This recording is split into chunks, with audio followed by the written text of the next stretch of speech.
नमस्कार। आज हम 11th की अकाउंटेंसी की बात करने वाले हैं। जो बच्चों आपके लिए अकाउंटेंसी सब्जेक्ट है, ये आपने आज तक तो नहीं पढ़ा 10th तक, तो ये आपके लिए बिल्कुल न्यू सब्जेक्ट है। और किसी भी न्यू सब्जेक्ट को सीखने के लिए आपको बेसिक अंडरस्टैंडिंग उस सब्जेक्ट की सबसे पहले ज़रूरी है। जैसे इंग्लिश को सीखने के लिए सबसे पहले आप ABC सीखते हैं, आपको ग्रामर की नॉलेज होनी चाहिए। इसी तरीके से आपको अकाउंटेंसी सीखने के लिए अकाउंटेंसी सब्जेक्ट की बेसिक नॉलेज होना बहुत ज़रूरी है। तो हम यहाँ पर अपने इस सब्जेक्ट को बिल्कुल बेसिक से शुरू करेंगे।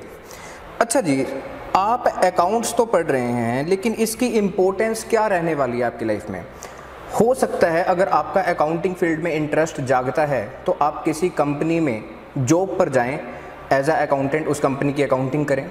या फिर अगर आपका CA करने का मन बनता है, चार्टर्ड अकाउंटेंट बनते हैं, तो आप अपनी प्रैक्टिस कर सकते हैं, लोगों के बिजनेस की अकाउंटिंग कर सकते हैं, या फिर मेरी तरह टीचिंग कर सकते हैं अगर आपका अकाउंटिंग फील्ड में इंटरेस्ट है।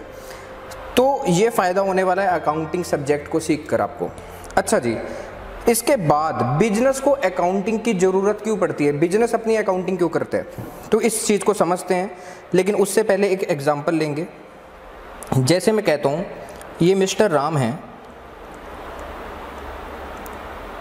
मिस्टर राम ने 1 अप्रैल 18 को अपना बिजनेस स्टार्ट किया, रेस्टोरेंट ओपन किया, और इस बिजनेस के अंदर इस आदमी ने, मैं कहता हूँ, 50 लाख रुपीज़ लगा दिए। 50 लाख रुपीज़ की क्या की इसने? इन्वेस्टमेंट। अब देखो, मिस्टर राम इस बिजनेस का मालिक है, तो हम इसको अकाउंटिंग लैंग्वेज में प्रोप्राइटर भी बोल सकते हैं।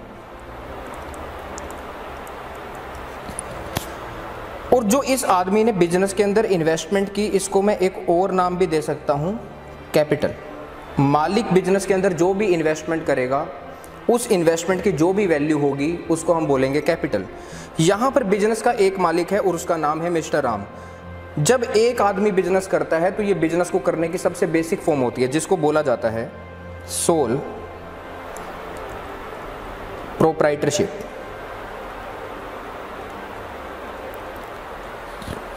अब देखिए दोस्त, मैं कहता हूँ इसने बिजनेस किस तरीके से ओपन किया। 50 लाख रुपीस बिजनेस के अंदर इन्वेस्ट किए। मैं कहता हूँ पहले इसने बिल्डिंग खरीदी, कुछ इस तरीके से बिजनेस स्टार्ट हुआ। पहले बिल्डिंग खरीदी इसने 20 लाख रुपीस की। फिर मैं कहता हूँ कुछ फर्नीचर खरीदा, भाई कस्टमर आएंगे जहाँ पर बैठेंगे तो उनके लिए फर्नीचर खरीदा इसने 5 लाख रुपीस का। अपने रेस्टोरेंट को इसने सुंदर बनाने के लिए वहाँ पर अच्छी सी फिटिंग करवाई, जिसके ऊपर इसने 10 लाख रुपीज़ यूज़ किए। तो अभी तक ये आदमी 35 लाख रुपीज़ यूज़ कर चुका है। इसके अलावा इसने यूटेंसिल्स खरीदे, जिसमें कस्टमर्स को फूड सर्व किया जाएगा। तो मैं कहता हूँ इसने यूटेंसिल्स खरीदे, यूटेंसिल्स खरीद लिए। मैं कहता हूँ इसने 3 लाख रुपीज़ के। 2 लाख रुपए इसने यूज़ किए एडवर्टाइजमेंट के ऊपर।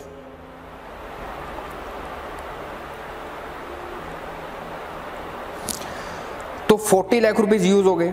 8 लाख रुपीज़ इसने बैंक अकाउंट में डाल दिए, बिजनेस का बैंक में खाता खुलवाया, और बैंक बैलेंस इसका कितना हो गया? 8 लाख रुपए, क्योंकि 8 लाख रुपए जमा करवा दिए इसने। और बाकी के जो 2 लाख रुपीज़ रह गए, ये इसने बिजनेस के अंदर कैश में रख दिए, जिसको बोलेंगे कैश बैलेंस। तो कुछ इस तरीके से इसने अपना बिजनेस ओपन किया। अब बैंक में इसने अपना बैलेंस क्यों रखा 8 लाख रुपए? क्योंकि इन फ्यूचर अगर बिजनेस को पैसे की ज़रूरत पड़ती है तो ये बैंक से पैसे निकाल लेगा, इसलिए इसने बैंक में कुछ पैसे पहले से डिपॉजिट करवा दिए 8 लाख रुपीज़। और 2 लाख रुपीज़ इसने कैश में इसलिए रखे, भाई यहाँ पर बिजनेस का मेन काम क्या है? इसने रेस्टोरेंट ओपन किया, तो इस रेस्टोरेंट का मेन काम क्या है? लोगों को फूड सर्व करना। लेकिन फूड सर्व करने से पहले उस फूड को तैयार किया जाएगा, और फूड को तैयार करने के लिए मार्केट से कुछ खरीदा जाएगा। क्या खरीदा जाएगा? स्पाइसेस खरीदे जाएंगे, ग्रेन्स खरीदा जाएगा, मिल्क खरीदा जाएगा, वेजिटेबल्स खरीदी जाएंगी, फ्रूट्स खरीदा जाएगा। तो उसके लिए पैसों की ज़रूरत है, तो इसने अपने पास कैश भी रख लिया 2 लाख रुपीज़। तो लो जी, इसका बिजनेस ओपन हो गया। अब मैं कहता हूँ इस बिजनेस के अंदर तरह तरह की एक्टिविटीज़ होंगी। वो क्या एक्टिविटीज़ होंगी? देखिए दोस्त, ये बिजनेस कुछ लोगों से डेली बेसिस पर क्या करेगा? सामान खरीदेगा, परचेज़ करेगा। परचेज़ का मतलब खरीदारी। किन चीज़ों की खरीदारी करेगा? जैसे मैं कहता हूँ वेजिटेबल्स खरीदेगा, फ्रूट्स खरीदेगा,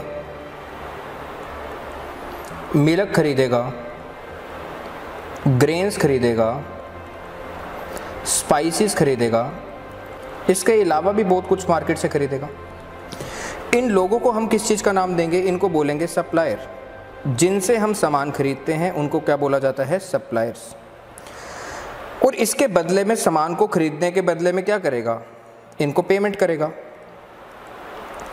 अब पेमेंट कैसे करेगा? हो सकता है डेली बेस पे पेमेंट हो, मतलब जितने का सामान डेली बेस पे खरीदा जाता है उतने की कैश पेमेंट कर दी जाती है साथ के साथ, या फिर इस बिजनेस के कई, या हो सकता है उनको मंथली पेमेंट करता हो। इसके अलावा और बिजनेस में क्या होगा? बिजनेस के यहाँ पर कस्टमर्स आएंगे, तो बिजनेस इन कस्टमर्स को क्या करेगा? सर्व करेगा बेटा फूड। ये भी बिजनेस के अंदर एक्टिविटी होगी, बार बार ये एक्टिविटीज रिपीट होंगी बिजनेस के अंदर। और क्या होगा बिजनेस के अंदर? बिजनेस के अंदर कुछ एम्प्लॉइज़ भी तो काम करते होंगे, तो बिजनेस इन एम्प्लॉइज़ को काम करने के बदले में क्या देगा बेटा? इनको देगा सैलरी। इसके अलावा भी बहुत सारी एक्टिविटीज़ बिजनेस के अंदर होंगी। जैसे मैं कहता हूँ जी, अगर मान लीजिए इस बिजनेस ने एक गोडाउन ले रखा है जहाँ पर ये वेजिटेबल्स फ्रूट्स को स्टोर करके रखता है, तो रेंट पर ले रखा है इसने गोडाउन, तो उसका रेंट पे किया जाएगा, पेमेंट ऑफ रेंट। बिजली का कुछ खर्चा आएगा उसकी पेमेंट की जाएगी, पेड इलेक्ट्रिसिटी बिल। कुछ वाटर का बिल आएगा उसकी भी पेमेंट की जाएगी, paid water charges. Business time time पर एडवर्टाइजमेंट करेगा, क्योंकि कोई भी बिजनेस एडवर्टाइजिंग के बिना सरवाइव नहीं कर सकता। और क्या करेगा? मैं कहता हूँ इस बिजनेस ने कुछ मैरिज पैलेस को पकड़ रखा है, उनके साथ एग्रीमेंट कर रखा है कि हम आपको कैटरिंग फैसिलिटी प्रोवाइड करेंगे, कैटरिंग की सर्विस प्रोवाइड करते हैं, तो कैटरिंग सर्विस प्रोवाइड करता है ये। या कुछ और भी बहुत सारी एक्टिविटीज़ इस बिज़नेस के अंदर होंगी। जैसे आप बोल सकते हैं बिज़नेस को अगर पैसे की ज़रूरत पड़ी तो मालिक बिज़नेस के अंदर और पैसा नहीं डालना चाहता, तो बिज़नेस क्या करेगा? बैंक से हो सकता है लोन ले, और इस लोन लेने के बदले में क्या पे करेगा? इंटरेस्ट की पेमेंट करेगा। इसके अलावा भी बहुत सारी एक्टिविटीज़ होंगी। जैसे मैं कहता हूँ जहाँ पर ये रेस्टोरेंट है इसके आसपास हॉस्टल है जहाँ पर बच्चे रहते हैं, तो ये रेस्टोरेंट क्या करता है? वहाँ पर टिफ़िन की सर्विस प्रोवाइड करता है उन बच्चों को। तो इस तरीके की बहुत सारी एक्टिविटीज़ होंगी। लो जी, इस आदमी ने बिजनेस स्टार्ट किया था 1 अप्रैल 2018 को, और इस बिज़नेस के अंदर काफ़ी सारी एक्टिविटीज़ हुई। मैं कहता हूँ इस बिज़नेस को जब से ये शुरू हुआ था 1 साल कंप्लीट हो गया, 1 ईयर कंप्लीट हो चुका है इस बिज़नेस को। तो 1 ईयर कंप्लीट होने पे कौन सी डेट आएगी? 31 मार्च 19। अब इस आदमी के दिमाग में कुछ क्वेश्चंस चलते हैं इस दिन। क्या क्वेश्चंस चलते हैं? इस चाहता है टोटल परचेज, कि मेरे बिजनेस ने टोटल परचेसेस कितने की, टोटल सेल्स कितने की हुई हैं पिछले 1 साल के अंदर, बिजनेस के अंदर प्रॉफिट्स चल रहे हैं या फिर बिजनेस के अंदर लॉसेस चल रहे हैं, ये भी जानना चाहता है। इसके अलावा ये जानना चाहता है बिजनेस की फाइनेंशियल पोजीशन। फाइनेंशियल पोजीशन का मतलब क्या? कि मेरा बिजनेस स्ट्रॉन्ग है या ट्रबल में है, मतलब बिजनेस हेल्दी कंडीशन में, अगर प्रॉफिट कमा रहा है तो हेल्दी कंडीशन में होगा, और अगर बिजनेस के अंदर लॉसेस चल रहे हैं तो इसका मतलब बिजनेस ट्रबल में होगा, तो ये भी जानना चाहता है। इसके अलावा ये जानना चाहता है कि मैंने सरकार को टैक्स कितना देना है, टैक्स कैलकुलेट करना चाहता है। इसके अलावा ये आदमी ये जानना चाहता है मैंने लोगों से कितना पैसा लेना है और कितना पैसा लोगों को देना है। तो लिखूंगा मैं अमाउंट ड्यू फ्रॉम कस्टमर्स, मतलब जैसे मैंने अभी एक एग्जांपल दिया था, ये बच्चों को टिफ़िन की सर्विस प्रोवाइड करता है लेकिन आफ्टर 1 मंथ पेमेंट लेता है, तो कितना पैसा इसने बच्चों से लेना है, कितना पैसा अपने कस्टमर से लेना है, ये जानना चाहता है। सप्लायर से बिजनेस क्या करता है? सामान खरीदता है, तो उनको कितने पैसे देने हैं जिनसे उधार में सामान खरीदा जाता है, तो यहाँ पर ये जानना चाहता है अमाउंट ड्यू टू सप्लायर्स। तो कुछ इस तरीके के पॉइंट्स इसके दिमाग में आते हैं, ये सब चीज़ें ये आदमी जानना चाहता है। इसके अलावा भी बहुत सारी चीज़ें होती हैं जो इसको कॉस्ट पड़ रही है फूड की, क्या वो रीज़नेबल है या नहीं है। लेकिन मैं कहता हूँ इस आदमी ने 1 अप्रैल को बिजनेस स्टार्ट किया था, 1 अप्रैल 18 को, आज 31 मार्च 19 हो चुकी है, पूरे 12 मंथ्स कंप्लीट हो चुके हैं, 1 ईयर कंप्लीट हो चुका है। क्या ये आदमी पता कर पाएगा? मैं कहता हूँ इस आदमी ने अपने बिजनेस का बिल्कुल भी हिसाब किताब मेंटेन करके नहीं रखा, तो क्या ये आदमी पता कर पाएगा कि मैंने कितने का सामान खरीदा था, कितने की सेल्स की हैं, कितने के प्रॉफिट्स चल रहे हैं, कितने के लॉसेज हुए बिजनेस को, क्या फाइनेंशियल पोजीशन है, मैंने कितना पैसा लोगों से लेना है, कितना पैसा लोगों को देना है, कितना टैक्स बन रहा है? नहीं, ये आदमी नहीं जान पाएगा। अब खुद सोच के देखिए, अगर आप किसी चीज़ का हिसाब किताब नहीं रखते, अपने खर्चे का हिसाब किताब नहीं रखते, और अगर मैं पूछूं कि आज से 2 दिन पहले आपने कितने पैसे खर्च किए थे और कहाँ कहाँ पर आपने ये पैसा खर्च किया था, तो क्या आप बता पाएंगे? नहीं जी, आपके पास इसका आंसर नहीं होगा। तो यहाँ तो मैं बहुत लंबी बात कर रहा हूँ, 1 साल के गैप की बात कर रहा हूँ। तो इस आदमी को कुछ भी पता नहीं लग पाएगा अगर ये अपने बिजनेस का कोई भी हिसाब किताब नहीं रखता।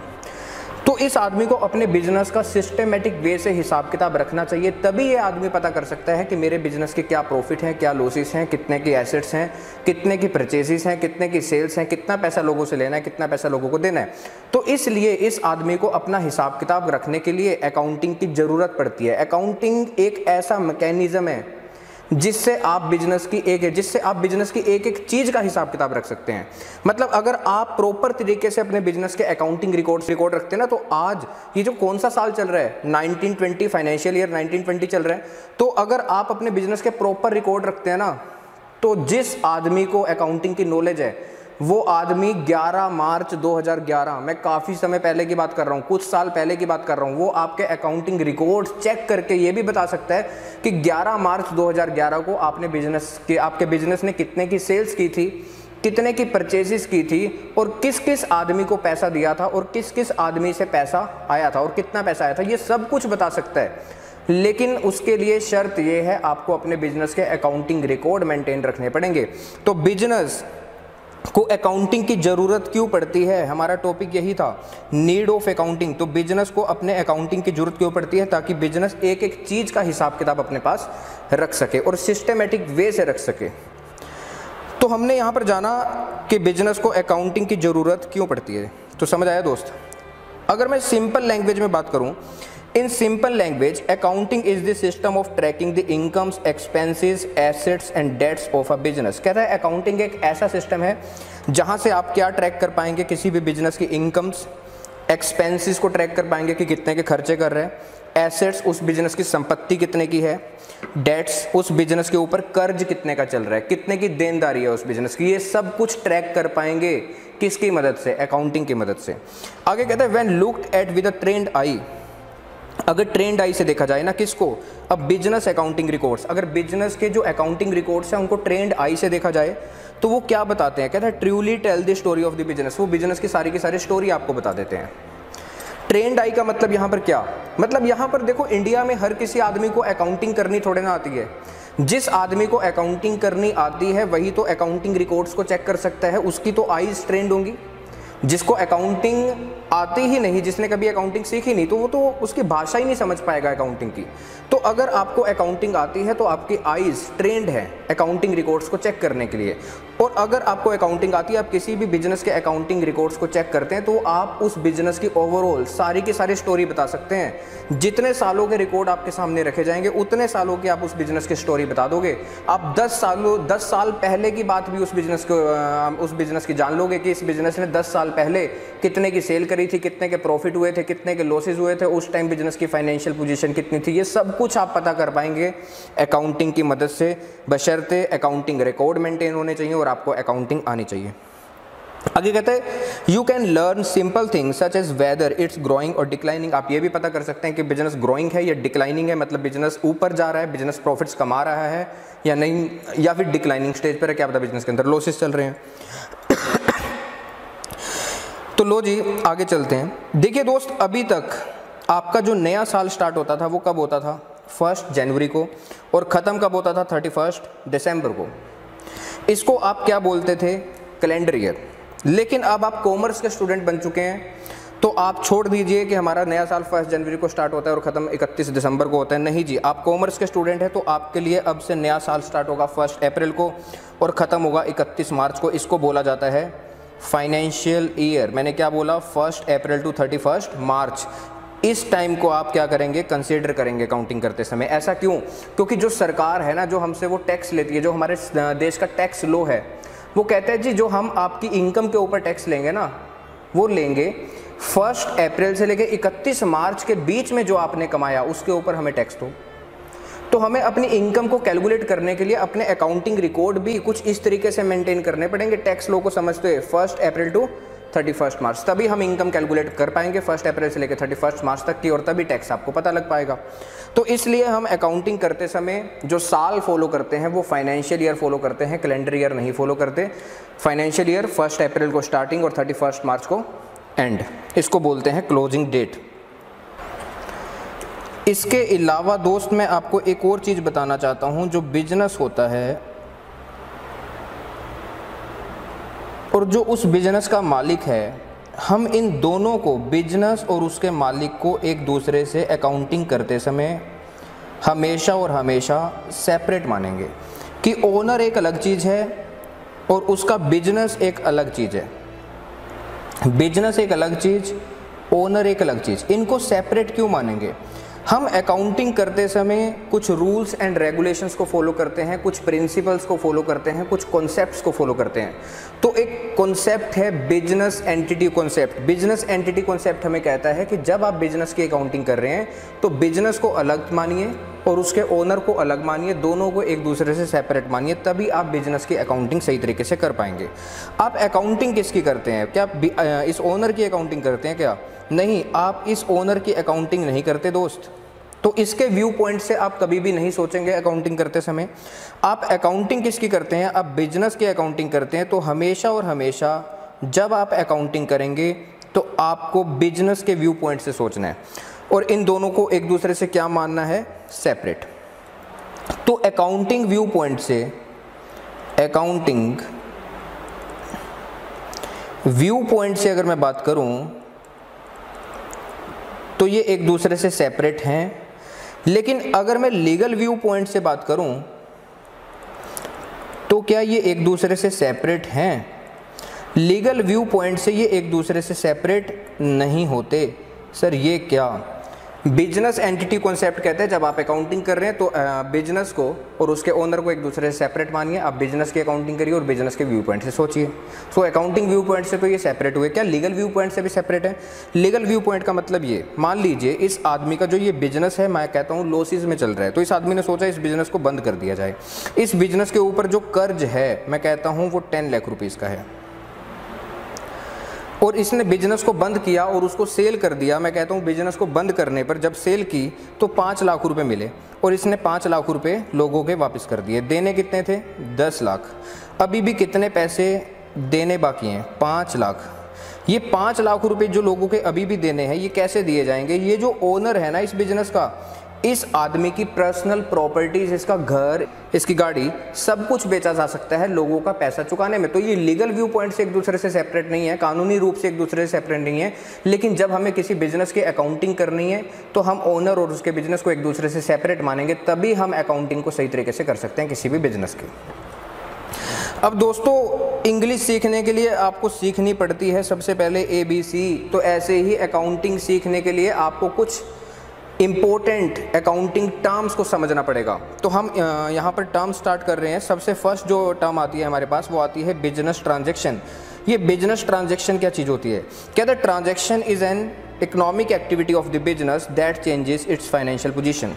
कहते हैं बिजनेस के अंदर कोई भी ऐसी एक्टिविटी जो कि इकोनॉमिक हो नेचर में, मतलब जहाँ पर पैसे की बात हो रही हो, तो बिजनेस के अंदर कोई भी ऐसी एक्टिविटी जिसके अंदर मनी इन्वॉल्व हो और वो बिजनेस, उससे बिजनेस की फाइनेंशियल पोजीशन के अंदर क्या आ जाएं, चेंजेस आ जाएं, उसको बोलेंगे बिजनेस ट्रांजैक्शन। जैसे मैं कहता हूँ ये बिजनेस है, बिजनेस ने अपना इलेक्ट्रिसिटी बिल पे किया, ये एक्टिविटी बिजनेस के अंदर हुई। क्या इसके अंदर मनी की इन्वॉल्वमेंट है? क्या ये इकोनॉमिक एक्टिविटी है? यस, पैसा जा रहा है और बिजनेस का कैश क्या हो रहा है? कम हो रहा है। बिजनेस की फाइनेंशियल पोजीशन के अंदर क्या आ रहा है? चेंज आ रहा है। तो ये क्या हुई? बिजनेस की ट्रांजैक्शन। बिजनेस ने रेंट पे किया, यस, यहाँ पर भी मनी की बात हो रही है और बिजनेस की फाइनेंशियल पोजीशन के अंदर चेंज होगा। तो इस एक्टिविटी को भी मैं क्या बोलूँगा? Business transaction. बिजनेस ने फर्नीचर खरीदा, तो भी बिजनेस की फाइनेंशियल पोजीशन के अंदर चेंज आएगा, फर्नीचर बढ़ जाएगा और कैश कम हो जाएगा। तो यहाँ पर भी इकोनॉमिक एक्टिविटी है, मनी इन्वॉल्व है यहाँ पर भी इस ट्रांजेक्शन में, तो इसको बोलेंगे business transaction. Sale of furniture, salary की पेमेंट करना एम्प्लॉयज़ को, गुड्स को खरीदना कैश में, आपने गुड्स की सेल करी है किस में, उधार में, यहाँ पर भी मनी इन्वॉल्व है, इस एक्टिविटी के अंदर मनी इन्वॉल्व है और बिजनेस के फाइनेंशियल पोजीशन के अंदर चेंजेस आ रहे हैं, तो ये भी बिजनेस के ट्रांजैक्शन है, लेकिन ये कैश ट्रांजैक्शन नहीं है, ये क्रेडिट ट्रांजैक्शन है। डेप्रिसिएशन चार्ज ऑन मशीनरी, जो हमारी एसेट्स होती हैं उनकी वैल्यू में जो कमी आती है, जैसे मान लीजिए मैंने 1 लाख रुपीज़ का प्रोजेक्टर लिया आज से 4 महीने पहले, लेकिन इसकी वैल्यू आज की डेट में कम हो चुकी है, मैं कहता हूँ इसकी वैल्यू 20,000 रुपये से कम हो चुकी है, कितने की रह गई, 80,000। तो मैं अपनी किताबों के अंदर अकाउंटिंग करते समय 1 लाख की वैल्यू पर इसकी वैल्यू रिकॉर्ड नहीं करूँगा, कितने पे करूँगा, 80,000 रुपीज़ के ऊपर करूँगा रिकॉर्ड इसको। तो यहाँ पर जो वैल्यू की गिरावट आई 1 लाख से कितने के रह गया, 80,000, 20,000 की जो गिरावट आई, इसको मैं नाम दूंगा डेप्रिसिएशन। तो यहाँ पर इस एक्टिविटी के होने की वजह से भी मेरे बिजनेस की फाइनेंशियल पोजीशन क्या हो रही है, चेंज हो रही है, तो ये भी बिजनेस की क्या है, बिजनेस ट्रांजैक्शन। अच्छा जी, अगर मैं बात कहूँ बिजनेस के ओनर ने एक अपने पर्सनल यूज़ के लिए 10 लाख रुपए की कार खरीदी, क्या ये बिजनेस ट्रांजैक्शन है? नहीं, ये बिजनेस ट्रांजैक्शन नहीं है, क्योंकि हम ओनर को बिजनेस से क्या मानते हैं, सेपरेट। मालिक ने अपने पर्सनल यूज़ के लिए खरीदी है, मैं किसकी अकाउंटिंग करता हूँ, बिजनेस की। तो अगर बिजनेस कार खरीदता तो मैं बोलता यस ये बिजनेस की ट्रांजैक्शन है, ये तो उसकी पर्सनल ट्रांजैक्शन थी। अच्छा जी, मैं कहता हूँ बिजनेस के अंदर 2 सेल्समैन आपस में लड़ पड़े, झगड़ पड़े, क्या ये बिजनेस ट्रांजैक्शन है? ये बिजनेस से रिलेटेड तो है, लेकिन यहाँ पर मनी की बात नहीं हो रही, तो इसको बिजनेस ट्रांजैक्शन नहीं बोलेंगे। अच्छा जी, सेकंड टर्म पे चलते हैं, इवेंट। इवेंट क्या होती है, result of a transaction. Business के अंदर जो ट्रांजैक्शन हुई उसका रिजल्ट क्या हुआ बिजनेस के अंदर, उसको बोलेंगे इवेंट। जैसे एक एग्जांपल के थ्रू समझते हैं, कहते हैं Mr Tuli starts a business. Mr Tuli ने अपना बिजनेस स्टार्ट किया, okay, with a capital of ₹10 lakh. Business के अंदर 10 लाख रुपए लगा दिए। आगे कहते हैं ही परचेज गुड्स फॉर ₹8 लाख। उसने 8 लाख रुपए के क्या खरीदे, गुड्स। गुड्स का मतलब अगर आपको बताया जाए, गुड्स वो चीज़ होती है जो बिजनेस खरीदता है बेचने के लिए, उसको बोला जाता है गुड्स। जैसे कपड़े की दुकान में कपड़ा खरीदा जाता है, क्यों खरीदा जाता है, बेचने के लिए, तो यहाँ पर कपड़ा गुड्स है। फुटवेयर की दुकान में फुटवेयर पहले खरीदे जाते हैं, क्यों खरीदे जाते हैं, बेचने के लिए, तो यहाँ पर फुटवेयर गुड्स है। कार डीलर की दुकान में कार जो बेचने के लिए खरीदी जाएगी उसको बोलेंगे गुड्स, और जो अपने यूज़ के लिए रख रखी है उसको बोलेंगे एसेट। तो जो सामान बिजनेस के अंदर बेचने के लिए खरीदा जाता है उसको हम गुड्स के नाम से जानते हैं। तो यहाँ पर मिस्टर तूली ने 10 लाख रुपए से बिजनेस स्टार्ट किया और उसके बाद उसने गुड्स खरीदे 8 लाख रुपए के और कैश में खरीदे हैं, कैश में पेमेंट कर दी। और आगे कहता है and sells 3/4 of these goods. 8 lakh रुपए के गुड्स खरीदे, उसका 3/4 पार्ट हमने बेच दिया और उसको कितने में बेचा, 7,60,000 रुपीज़ में। आगे कहता है he also pays ₹40,000 as rent of the godown. 40,000 रुपये का उसने रेंट भी पे किया, किस चीज़ का, गोडाउन का। तो अगर हम इस एग्जाम्पल को खोल लें सिंपल भाषा में, लेमन लैंग्वेज में, ये मिस्टर तूली थे। सबसे पहले इन्होंने 10 लाख रुपए लगाया, बिजनेस के अंदर इन्वेस्ट किए, तो इसको बोलेंगे कैपिटल। ये पहली एक्टिविटी बिजनेस के अंदर हुई। फिर क्या किया, बिजनेस ने 8 लाख रुपए के गुड्स खरीद लिए और कैश में खरीदे। फिर जो गुड्स खरीदे थे उसका 3/4 पार्ट बेच दिया। 3/4 पार्ट कितना हुआ, 8 लाख का 3/4 कितना होता है, 6 लाख। मतलब 6 लाख रुपीज़ के गुड्स कितने में बेचे, 7,60,000 रुपीज़ में। अच्छा जी, और रेंट पे किया कितने का, 40,000। तो यहाँ पर बिजनेस के अंदर कुछ ट्रांजेक्शन्स हुई, ये जो एक्टिविटी हुई यहाँ पर मनी इन्वॉल्व थी और बिजनेस की फाइनेंशियल पोजीशन के अंदर चेंजेस आ रहे हैं इसके होने से, तो इनको बोलेंगे बिजनेस ट्रांजैक्शन। तो फर्स्ट ट्रांजैक्शन यहाँ पर क्या थी, इन्वेस्ट कैपिटल, मालिक ने जो बिजनेस के अंदर पैसा लगाया 10 लाख। सेकंड ट्रांजैक्शन क्या थी, गुड्स को खरीदना, गुड्स को परचेज करना। थर्ड ट्रांजैक्शन क्या थी, गुड्स को बेचना। कितने गुड्स बेचे हैं इसने, 3/4 पार्ट बेचा है गुड्स का, कितने में, 7,60,000 रुपीज़ में। इसके बाद इसने क्या किया है, रेंट पे किया है, कितने का, 40,000 रुपये का। तो इन सब चीज़ों को मैं नाम दूंगा किस चीज़ का, ट्रांजैक्शंस। अब ये बिजनेस के अंदर जो ट्रांजैक्शन हुई है इसका रिजल्ट क्या हुआ बिजनेस के अंदर, आइए देखते हैं। मैं कहता हूँ प्रॉफिट निकाल के बताइए, क्लोजिंग स्टॉक बताइए। क्लोजिंग स्टॉक का मतलब जैसे मैंने 8 लाख रुपए का सामान खरीदा था, उसमें से कुछ सामान मैंने बेच दिया 3/4 पार्ट, और कुछ सामान मेरे पास अभी भी बचा हुआ है, उसको मैं बोलूँगा क्लोजिंग स्टॉक। इसके अलावा कैश बैलेंस के अंदर क्या चेंजेस हुए, क्या रिजल्ट निकला, कैपिटल के अंदर भी क्या कुछ चेंज हुआ या नहीं, आइए इन सब चीज़ों को समझते हैं। सबसे पहले मैं बात करूंगा प्रॉफिट की। देखो बिजनेस ने सेल की गुड्स की, और जो सेल की उससे जो पैसा आया 7,60,000 रुपये आया, तो 7,60,000 रुपये मेरे पास आ गए, लेकिन इसको प्रॉफिट नहीं बोलेंगे। जो 7,60,000 रुपये आपके पास आए हैं, इसके आने से पहले आपने कुछ खर्चा भी किया था। भाई जो सामान आपने बेचा उसकी कॉस्ट भी तो माइनस करो इसमें से। तो यहाँ से मैं परचेज को माइनस करूँगा। आपने सामान खरीदा था 8 लाख का, लेकिन आपने सारे का सारा सामान नहीं बेचा। कितना पार्ट बेचा उसका? 3/4 पार्ट। तो यहाँ पर मैं जब परचेज को माइनस करूँगा ना, तो 8 लाख का 3/4 लूँगा। तो ओनली कितने का खर्चा डालूंगा प्रॉफिट निकालते समय? 6 लाख रुपीज़ का। 8 लाख का क्यों नहीं? क्योंकि 2 लाख रुपए का सामान तो अभी बिका ही नहीं। जिस दिन उसको बेचूंगा तो उसके ऊपर प्रॉफिट कैलकुलेट करूंगा। जो सामान आपने बेचा उसके ऊपर प्रॉफिट कैलकुलेट करिए। तो यहाँ पर मैंने 6 लाख रुपीज़ का सामान 7,60,000 में बेचा, तो क्या 1,60,000 का मेरा प्रॉफिट? नहीं, आपका एक और खर्चा भी हुआ था, रेंट का। कितने का रेंट पे किया था आपने? 40,000। इसके बाद जो आपके पास बचा वो आपका प्रॉफिट। तो कितना बचता है दोस्त? 1,20,000। ये आपका प्रॉफिट है। Closing stock. क्लोजिंग स्टॉक क्या चीज़ है? मैंने सबसे पहले परचेज किया था सामान कितने का? 8 लाख का, लेकिन इस परचेज में से आपने कितना पार्ट बेच दिया? सेल कर दिया 3/4 पार्ट, मतलब 6 लाख रुपीज़ का। तो भाई साहब बिजनेस के पास जो अब सामान बचेगा वो कितने का बचेगा? 2 लाख रुपीज़ का। इसको मैं बोलूँगा क्लोजिंग स्टॉक। तो देख रहे हैं आप बिजनेस के अंदर कुछ ट्रांजैक्शन हुई और अलग अलग रिजल्ट निकल के आ रहे हैं, तो इसको बोलेंगे इवेंट। कैश बैलेंस कैसे निकालेंगे? अगर आप ध्यान से देखें दोस्त, सबसे पहले मालिक ने बिजनेस के अंदर 10 लाख रुपए डाले, तो बिजनेस के पास 10 लाख रुपए आ गए। फिर बिजनेस ने गुड्स खरीदे कैश में, तो 8 लाख रुपए साफ हो गए होंगे, क्योंकि 8 लाख रुपए का तो सामान खरीद दिया। तो कितने पैसे बचे? 2 लाख।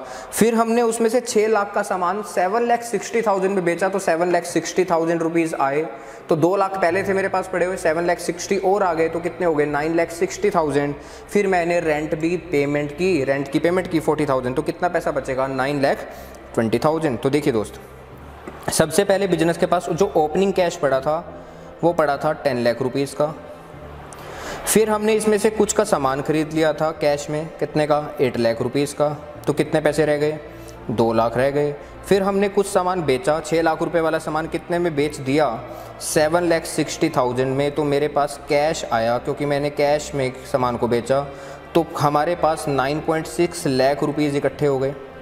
फिर मैंने एक और पेमेंट की है, किस चीज़ की? रेंट की पेमेंट की है, और रेंट की पेमेंट कितनी थी? 40,000, 0.40 लाख भी बोल सकते हैं आप इसको। तो इसके बाद हमारे पास बचेंगे 9.20 लाख। तो कैश के अंदर चेंजेस आया। 10 लाख रुपए का कैश था, अब कितने का रह गया? 9.20 लाख। अब मैं बात करता हूं कैपिटल की। कैपिटल के अंदर क्या चेंज आया? कैपिटल क्या चीज़ होती है दोस्त? कैपिटल होती है मालिक की बिजनेस के अंदर इन्वेस्टमेंट। मालिक ने बिजनेस के अंदर कितनी इन्वेस्टमेंट की थी? देखिए ध्यान से सुनिए, ये बिजनेस है, ये उसका मालिक था। मालिक ने कितनी इन्वेस्टमेंट की थी शुरू में? 10 लाख। और इस बिजनेस ने कमाया प्रॉफिट। कितने का प्रॉफिट कमाया? कितने का प्रॉफिट आपका कैलकुलेट हुआ था? 1,20,000। तो बिजनेस ने 1,20,000 रुपये का प्रॉफिट कमाया। मालिक ने इस प्रॉफिट को बिजनेस से निकाला नहीं। कहीं पर भी ऐसा नहीं लिखा था कि मालिक ने इस प्रॉफिट को बिजनेस से निकाल लिया। इसका मतलब मालिक ने जो बिजनेस ने प्रॉफिट कमाया था वो दोबारा से बिजनेस के अंदर क्या हो गया? इन्वेस्ट। तो पहले मालिक की बिजनेस के अंदर इन्वेस्टमेंट 10 लाख रुपीज़ की थी, लेकिन अब इन्वेस्टमेंट कितने की हो गई? 11,20,000 रुपये की, क्योंकि प्रॉफिट को दोबारा से इन्वेस्ट बिजनेस के अंदर कर दिया गया।